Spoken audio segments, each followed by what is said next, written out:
Die Wiener Austria empfängt in der dritten Runde der Europa League Qualifikation den serbischen Vizemeister Vojvodina Novi Sad. Das Hinspiel endete mit 1:1. Karl Daxbacher schickt seine Mannschaft mit einem 4-2-3-1-System eigentlich defensiv aufs Feld. Davon war aber nichts zu merken. Novi Sad steht also unter Druck, kann aber keinen Druck erzeugen. Dementsprechend viele Räume bekam die Wiener Austria. Thomas Jun in der 5. Minute mit der ersten richtig guten Möglichkeit.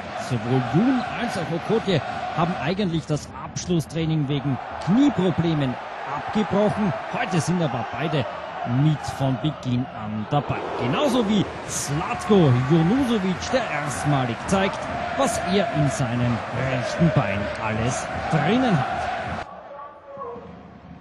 Wir sind in der 17. Minute und erstmalig werden auch die Gäste aus Serbien gefährlich. Bei Vojvodina ist ja Jungstar Aleksic heute aufgrund von Einreiseproblemen nicht mit dabei. Aber eher Ajuro auf Turovski und dann ist es Mrucha, der in der 31. Minute das 1:0 für die Gäste besorgen kann.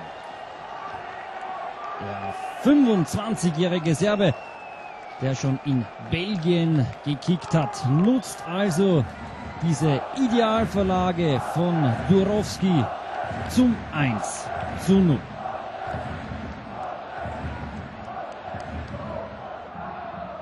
Die Favoriten zeigen sich ein bisschen geschockt, brauchen, bis sie sich wieder erfangen haben. Wir sind in der 45. Minute und Rubin Okotje mit der nächsten Offensivaktion. Die Austria wollte noch vor dem Halbzeitpfiff den Ausgleichstreffer erzielen.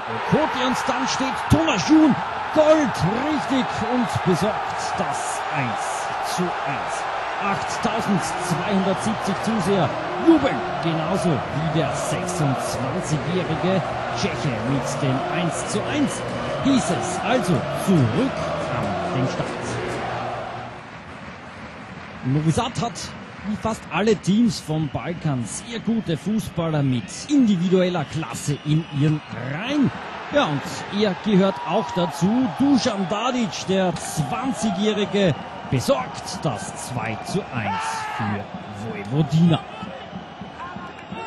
Toller Linkschuss in der 58. Minute von Dusan Tadic.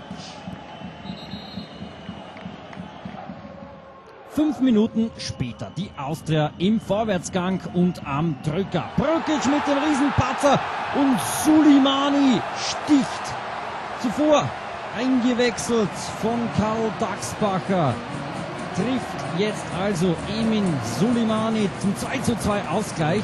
Die Austria benötigt aber einen weiteren Treffer aufgrund der Auswärtstore in dieser völlig verrückten Partie. Die 65. Minute und Junusovic mit ganz viel Selbstvertrauen. Zlatko Junusovic machte heute eine gute Partie. 10 Minuten vor dem Ende. Die Austria wollte, die Austria machte es auch. Mamadou Cabank und wieder hat ein Joker gestochen. Karl Daxbacher hat heute bereits ein doppeltes Glückshändchen bei seinen Einwechslungen bewiesen. Der Eingewechselte zum Eingewechselten und das 3:2. Damit wäre die Austria eine Runde weiter. Wir schreiben die 93. Minute und Hartenberger schickt Rubin Okotje auf Reisen. Der gegnerische Keeper hat seinen Kasten verlassen und der 22-Jährige erzielt das 4:2. Damit war die Messe endgültig gelesen. Die Austria gewinnt also mit 4:2 und ist damit mit einem Gesamtscore von 5:3 in der 4. Runde der Qualifikation zur Europa League. Laola 1 TV. Spirit of Sports.